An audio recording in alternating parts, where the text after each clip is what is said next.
मैं एसएन सिंह एक बार फिर से आपका एसएन ग्लोरी यूट्यूब चैनल के ऑनलाइन प्लेटफॉर्म पे आपका हार्दिक स्वागत एवं अभिनंदन करता हूँ। बीएड सेकेंड ईयर प्रथम प्रश्न पत्र शिक्षण अधिगम के सिद्धांत या सीखने सिखाने की जो प्रक्रिया है, प्रथम प्रश्न पत्र है, उसमें हमने अभी तक कुल 15 क्लास लिए, 15 वीडियो हमने डाला है यूट्यूब पे। ये 16वां क्लास है। 16वीं क्लास में हम चर्चा करेंगे कि शिक्षण की अवस्थाएं कौन कौन सी होती हैं। हमने इसके पहले शिक्षण के स्तर के बारे में आपसे चर्चा किया था कि शिक्षण के 3 स्तर होते हैं: स्मृति स्तर, बोध स्तर और चिंतन स्तर। आज हम शिक्षण की अवस्थाओं यानी वहाँ लेवल ऑफ टीचिंग की बात किया गया था, यहाँ स्टेजेज ऑफ टीचिंग यानी शिक्षण की अवस्थाएं। तो शिक्षण की अवस्थाओं के बारे में अगर हम देखें तो पहली अवस्था को हम कह सकते हैं कि शिक्षण पूर्व अवस्था। ये पहली अवस्था हो गई, शिक्षण पूर्व अवस्था। अंतः क्रिया अवस्था। उसके बाद शिक्षण पश्च अवस्था। तो 3 अवस्थाएं हो गई, शिक्षण से पूर्व अवस्था, अंतः क्रिया की अवस्था और शिक्षण पश्च अवस्था। अब ये है क्या क्या, तो थोड़ा सा हम यहाँ समझने का प्रयास करेंगे कि जब हम किसी भी क्लास में शिक्षण करने जाते हैं तो होता क्या क्या है कि सबसे पहले कोई एक समस्या का चयन करना होता है, समस्या का चयन करना होता है और उसी समस्या के चयन करने के बाद हम उद्देश्यों का क्या करते हैं, निर्धारण करते हैं और उसके बाद हम क्या करते हैं, शिक्षण करते हैं और उसके बाद मूल्यांकन करते हैं।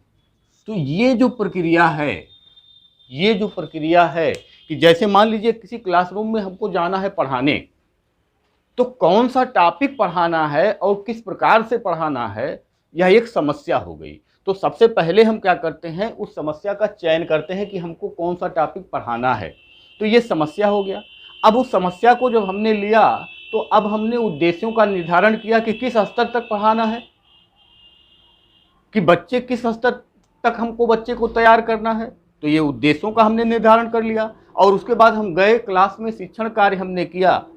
तो ये क्या हो गया, अंतःक्रिया की अवस्था हो गई। और फिर हमने देखा कि जिन उद्देश्यों की प्राप्ति के लिए हमने शिक्षण कार्य किया वे उद्देश्य हमको प्राप्त हुए कि नहीं प्राप्त हुए, तो ये कहाँ हुआ, मूल्यांकन में हो गया। यानी आप देख रहे हैं कि शिक्षण से पूर्व हम क्या कर रहे हैं, 2 कार्य कर रहे हैं। शिक्षण से पूर्व 2 कार्य, उसके बाद शिक्षण और उसके बाद मूल्यांकन। तो इस हिसाब से अगर देखें तो यहाँ हम पहले में कह सकते हैं कि समस्या का चयन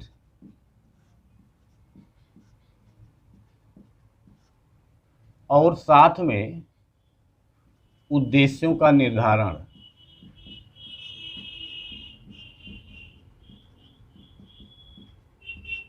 और फिर उसके बाद नियोजन, ये आ जाएगा शिक्षण पूर्व अवस्था में। उसके बाद जब हम शिक्षण करते हैं, ये शिक्षण में आ जाएगा, अंतःक्रिया अवस्था में आ जाएगा। और उसके बाद जो हम क्या करते हैं, फीडबैक देते हैं या मूल्यांकन जो करते हैं, वो शिक्षण की पश्च अवस्था में आ जाएगा। तो ये आपको समझ में आया होगा कि जब हम शिक्षण कार्य करने जाते हैं सबसे पहले क्या करते हैं, एक समस्या, एक पाठ्यवस्तु का चयन करते हैं, कंटेंट का चयन करते हैं कि क्या बच्चों को पढ़ाना है। कंटेंट का हमने चयन किया तो वही हो गया, समस्या का हमने चयन किया। अब आया उद्देश्यों का निर्धारण, बच्चों को हमको किस लेवल तक पढ़ाना है, स्मृति लेवल तक पढ़ाना है, बोध लेवल तक पढ़ाना है कि चिंतन लेवल तक पढ़ाना है, किस स्तर का शिक्षा हमको उनको देना है, केवल रटने वाला पढ़ाना है कि उनको समझने वाला पढ़ाना है कि समझ करके करने वाला बनाना है, क्या बनाना है, ये उद्देश्यों का निर्धारण हम कर लेते हैं। और क्या इसका क्या करते हैं, ये एक योजना बनाते हैं, नियोजन करते हैं। जो हम लेसन प्लान बनाते हैं वो क्या है, एक नियोजन ही है। हम कौन सी शिक्षण विधि लगाएंगे, कौन सी प्रवेश लगाएंगे, कौन सा सूत्र लगाएंगे, कौन सी युक्ति लगाएंगे, कौन सा, मतलब ये सारी चीज़ें यहीं तय हो जाती हैं और यहाँ हम उसका उपयोग कर लेते हैं और यहाँ हम उसका मूल्यांकन कर लेते हैं। तो इस प्रकार से जो हम पूरा योजना बनाते हैं वो शिक्षण पूर्व अवस्था में, शिक्षण कार्य होता है अंतःक्रियावस्था में, और उसका मूल्यांकन होता है शिक्षण पश्चावस्था में। इतना अगर जानते हैं तो यहाँ सब कुछ क्लियर है। तो यहाँ हम कह सकते हैं कि क्या क्या इसमें होता है। तो पहला हम कह सकते हैं कि पाठ्य वस्तु का चयन हम शिक्षण पूर्व अवस्था में करते हैं। पाठ्य वस्तु का चयन जो होता है, यानी हमको क्या पढ़ाना है, इसका जो चयन हम करते हैं वो शिक्षण के पूर्व अवस्था में करते हैं। और यहीं पे हम क्या करते हैं, अनुभवों का चयन करते हैं। अनुभवों का चयन, अनुभवों का चयन का मतलब हो गया कि हमको किस प्रकार से पढ़ाना है, पढ़ाने के हमारे जो भी अनुभव हैं वो किस प्रकार का, जो टॉपिक के हिसाब से हमको किस प्रकार का शिक्षण यहाँ करना है, कौन सी शिक्षण अधिगम सामग्री प्रयोग करनी है, कौन सा सिद्धांत प्रयोग करना है, तो उसका हम क्या करते हैं, अनुभव के आधार पे ही चयन करते हैं उन सारी चीज़ों का। उसके बाद हम क्या करते हैं कि जो पाठ्य वस्तु होता है, पाठ्य वस्तु को संगठित एवं क्रमबद्ध करते हैं। यानी किसके बाद क्या पढ़ाया जाए, सरल से कठिन की तरफ हम जाते हैं ना, तो सबसे पहले जब क्लासरूम में जाते हैं तो क्या होता है, बच्चों से आई कांटेक्ट करके हाल चाल पूछा जाता है, और उसके बाद उनसे पूर्व अनुभव के आधार पर उनके पूर्व ज्ञान का पता लगाते हुए पहले सहज सहज सरल सरल क्वेश्चन पूछे जाते हैं, और धीरे धीरे हम कठिनाई की तरफ बढ़ते चले जाते हैं। तो यह क्यों होता है कि पाठ्य वस्तु को हम एक क्रम से संगठित करते हैं, उसको अरेंज करते हैं इस प्रकार से कि सरल से कठिन की ओर उसको हम व्यवस्थित करें।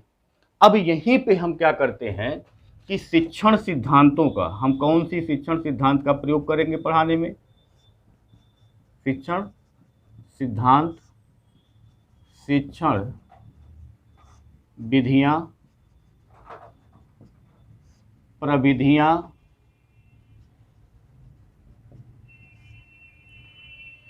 सूत्र यानी शिक्षण सूत्र, शिक्षण युक्तियां,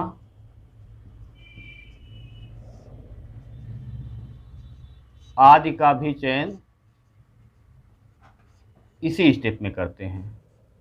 यही क्या करते हैं, हम कौन सी शिक्षण विधि लगाएंगे, कौन सा सिद्धांत लगाएंगे, कौन सी प्रविधि लगाएंगे, कौन सी युक्ति लगाएंगे, कौन सा सूत्र लगाएंगे, ये सारी चीज़ें हम यही डिसाइड कर लेते हैं कि किस हिसाब से हमको बच्चों को पढ़ाना है। उसके बाद शिक्षण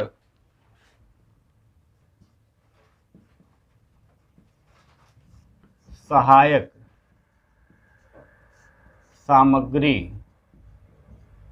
का निर्धारण भी हम यही कर लेते हैं कि कौन सी शिक्षण सहायक सामग्री का प्रयोग किया जाए जिससे जो हमारी शिक्षण अधिगम की प्रक्रिया है वो प्रभावशाली बने। यानी जो मैं शिक्षण उद्देश्य लेकर के क्लासरूम में जाऊं वह शिक्षण उद्देश्य हमारे पूरे हों, सही हों। तो इस प्रकार के जो शिक्षण सहायक सामग्री हम किस प्रकार का प्रयोग करें जिससे हमारी जो शिक्षण अधिगम प्रक्रिया है वो प्रभावशाली बने, तो इस प्रकार का हम इसमें चयन करते हैं। और लास्ट में हम कह सकते हैं कि शिक्षण स्तरों का निर्धारण। तो ये सारी चीज़ें कि समस्या का चयन करेंगे, उद्देश्यों का निर्धारण करेंगे और उसके बाद उसका हम नियोजन करेंगे। इतना अगर केवल समझ में आया है तो ये सारी चीज़ें क्या है, केवल नियोजन ही किया जा रहा है, अरेंज किया जा रहा है, कौन सा हम उपयोग करेंगे तो हमारा शिक्षण अधिगम प्रक्रिया प्रभावशाली बनेगा। तो हम पाठ्य वस्तु का चयन करके अनुभवों का चयन करेंगे, शिक्षण सूत्र, शिक्षण प्रविधियाँ, शिक्षण विधियाँ, शिक्षण युक्तियाँ जो भी हैं, कैसे लगाएंगे, कब लगाएंगे, ये सारा यही निश्चित कर लेते हैं। शिक्षण सहायक सामग्री कौन सा लगाएंगे ये निश्चित कर लेते हैं, और साथ में शिक्षण की किस स्तर तक हमको पढ़ाना है यानी उद्देश्यों का जो निर्धारण है उसी में ये आ जाएगा। तो ये हो गया आपका शिक्षण पूर्व अवस्था। उसके बाद ये दूसरा जो है वो शिक्षण की अवस्था ही है, और शिक्षण की अवस्था में होता क्या है कि शिक्षक छात्र शिक्षक छात्र अंतःक्रिया इसी अवस्था में होता है। जो कुछ यहाँ बनाया गया उसका प्रयोग हम कहाँ करते हैं? यहाँ करते हैं। चाहे वो पाठ्यवस्तु का चयन हो, यहाँ पढ़ाया जाएगा। अनुभवों का चयन हो, यहाँ उन अनुभवों के आधार पर पढ़ाया जाएगा। पाठ्यवस्तु को संगठित क्रमबद्ध करके यहाँ उपयोग किया जाएगा। जो भी शिक्षण सिद्धांत, शिक्षण विधियाँ, प्रविधियाँ, युक्तियाँ यहाँ हमने चयन किया, यहाँ उसका क्या करेंगे? प्रयोग करेंगे। शिक्षण सहायक सामग्री यहाँ चयन किया, यहाँ क्या करेंगे? प्रयोग करेंगे। तो ये प्रयोग की अवस्था यही है। जो शिक्षण अवस्था है वही प्रयोग की अवस्था है। शिक्षण पूर्व में तो हम कह सकते हैं कि शिक्षण पूर्व अवस्था में नियोजित, यानी जो हमने नियोजन किया है, सभी बिंदुओं का प्रयोग हम यहाँ करते हैं। तो यहाँ पे जो हमने कुछ आयोजन किया, नियोजन किया, योजना बनाया, उसका यहाँ क्या करेंगे? हम प्रयोग करेंगे, क्योंकि यह शिक्षण अवस्था है। और यहीं पे छात्र और शिक्षक अंतःक्रिया होता है। और अंतःक्रिया में अगर हम देखें तो अंतःक्रिया की जो अवस्था होती है, इसमें क्या क्या होता है कि शिक्षक छात्रों के सामने जाता है, एक दूसरे से परिचय होता है। शिक्षक छात्रों के पूर्व ज्ञान का पता लगाकर उनके स्तर तक जाने का प्रयास करता है, जिससे वहां तक वह जब जाए तो जो समझाए वो बच्चों को समझ में आए। अगर एक टीचर की हैसियत से पढ़ाएगा कि मैं टीचर हूँ, इतना विद्वान हूँ, और उसी स्तर जितना हमको आता है उसी के स्तर पे हम बच्चों को पढ़ाएंगे, तो बच्चों को कभी समझ में नहीं आता है। इसलिए वहाँ होता क्या है कि जा करके वहाँ प्रत्यक्षीकरण होता है। शिक्षक बच्चों को समझने का प्रयास करता है और बच्चे शिक्षक को समझने का प्रयास करते हैं। तो अंतःक्रिया की अवस्था में यही जो है कहलाता है प्रत्यक्षीकरण। यही कहलाता है प्रत्यक्षीकरण। प्रत्यक्षीकरण का मतलब कि बच्चे शिक्षक को समझने का प्रयास करते हैं और शिक्षक बच्चों को समझने का प्रयास करते हैं। अगर एक शिक्षक अपने लेवल के अनुसार ही शिक्षण कार्य करेगा तो उसके बच्चे कभी उसको समझ नहीं पाएंगे। तो शिक्षक का कार्य होता है कि उस बच्चे के लेवल तक पहुंच करके और वहां से उसको उठाने का प्रयास करे। तो यह प्रत्यक्षीकरण होता है। और उसके बाद जो होता है निदान। निदान का मतलब होता है कमियों का पता लगाना। कि जब हम शिक्षण कार्य कर रहे होते हैं तो बच्चों को अगर नहीं समझ में आया तो क्यों नहीं समझ में आया, उन कमियों को पता लगा करके उपचारात्मक शिक्षण के द्वारा उसको दूर करने का प्रयास किया जाए। और यहाँ पे जो तीसरा होता है वह होता है प्रतिक्रिया। तो प्रतिक्रिया में क्या होता है? छात्र और शिक्षक संवाद होता है, जिसको हम कहते हैं अंतःक्रिया की अवस्था। जितना अच्छा उस क्लास में अंतःक्रिया होगा उतना ही अच्छा वह क्लास माना जाएगा। तो जितना अच्छा क्लास होगा जितना अच्छा अंतःक्रिया होगा उतना अच्छा वह क्लास माना जाएगा। इसका मतलब कि ये प्रतिक्रिया, छात्र शिक्षक प्रतिक्रिया, बच्चों को नहीं समझ में आया, ये क्यों हुआ, कैसे हुआ, बच्चे प्रश्न पूछते हैं और शिक्षक उसका उत्तर देता है। शिक्षक प्रश्न पूछता है तो बच्चे उसका उत्तर देते हैं, यानी ये स्तर जो है प्रतिक्रिया। तो हम अंतःक्रिया की अवस्था को फिर से 3 भागों में हमने बांट दिया कि प्रत्यक्षीकरण, निदान और प्रतिक्रिया में। प्रत्यक्षीकरण का मतलब छात्र शिक्षक को समझता है, शिक्षक छात्र को समझता है। निदान की में जो समस्याएं आएंगी उसको दूर किस प्रकार से किया जाए, समस्याएं आई क्यों और इसको दूर किस प्रकार से किया जाएगा, निदान की अवस्था। प्रतिक्रिया में जो भी पढ़ाया लिखाया गया बच्चों को समझ में आया कि नहीं आया, वह छात्र और शिक्षक क्या करते हैं? प्रतिक्रिया करते हैं, संवाद करते हैं, अंतःक्रिया करते हैं। इसी को प्रतिक्रिया बोला जाता है। जो मूल्यांकन की अवस्था होती है यही फीडबैक की अवस्था होती है, या इसी को कह सकते हैं प्रतिपुष्टि। इसी को कहा जाता है पश्च पुष्टि भी, यानी कि फीडबैक, क्या सही क्या गलत, इसका जब हम निर्धारण करते हैं तो इसी को फीडबैक कहा जाता है कि हमने जो उद्देश्यों का निर्धारण किया था उसकी प्राप्ति कहाँ तक हो पाई है। इसी को हम कहते हैं मूल्यांकन। तो हम दूसरा इसमें कह सकते हैं कि निर्धारित उद्देश्यों का निर्धारण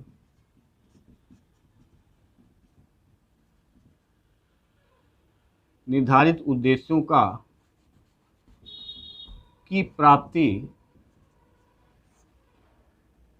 कहाँ तक हुई, इसकी जानकारी हम इस स्तर में लेते हैं। इसकी जानकारी हम क्या करते हैं, उसको मूल्यांकन के स्तर में इसकी लेते हैं। उसके बाद हम यहाँ पे जो भी शिक्षण सिद्धांत विधियां, प्रविधियां, सूत्र, युक्तियां प्रयोग किए कितने प्रभावशाली रहे, यानी कि जो भी हमने मेथड लगाया पढ़ाने के लिए वे कितने प्रभावशाली रहे। और लास्ट में हम इसको देखेंगे कि जो शिक्षण सहायक सामग्री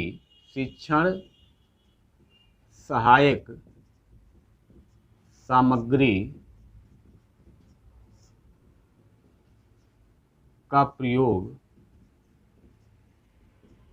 कहाँ तक सफल रहा, ये हम मूल्यांकन की अवस्था में देखते हैं। मूल्यांकन में केवल छात्र का ही मूल्यांकन नहीं होता है, बल्कि अध्यापक का भी मूल्यांकन होता है कि उसने किस प्रकार से पढ़ाया। अच्छा पढ़ाया होगा तो निश्चित रूप से बच्चों को समझ में आया होगा, अगर नहीं पढ़ाया होगा तो निश्चित रूप से बच्चों को नहीं समझ में आएगा। यानी छात्र और शिक्षक दोनों का मूल्यांकन यहाँ होता है। साथ ही साथ उन विधियों, प्रविधियों, युक्तियों, सूत्रों आदि का भी मूल्यांकन होता है जो उस शिक्षक ने प्रयोग किए, और जिन शिक्षण सहायक सामग्रियों का प्रयोग किया उसका भी मूल्यांकन होता है कि कहाँ तक वो कारगर सिद्ध हुए हैं। तो ये 3 अवस्थाएं होती हैं शिक्षण की: शिक्षण पूर्व अवस्था, अंतःक्रिया अवस्था, शिक्षण पश्च अवस्था। शिक्षण पूर्व अवस्था में हम केवल योजना बनाने का कार्य करते हैं। शिक्षण की अंतःक्रिया अवस्था में हम उसको ला करके डिलीवर करते हैं, बच्चों के बीच उसको पढ़ाते हैं, यानी शिक्षण की अवस्था को अंतःक्रिया अवस्था कहा जाता है। और हमने जो जो यहाँ प्रयोग किया उसका, और यहाँ पे जो निर्धारण किया था उसका हम यहाँ मूल्यांकन करते हैं कि वो सफल रहा कि नहीं सफल रहा। तो ये शिक्षण की अवस्थाएं थी। इसके बाद अब ये भी लगभग कंटिन्यू चलता रहेगा, बीएड सेकेंड ईयर का भी साथ में चलता रहेगा। आज के लिए इतना ही। धन्यवाद, नमस्कार।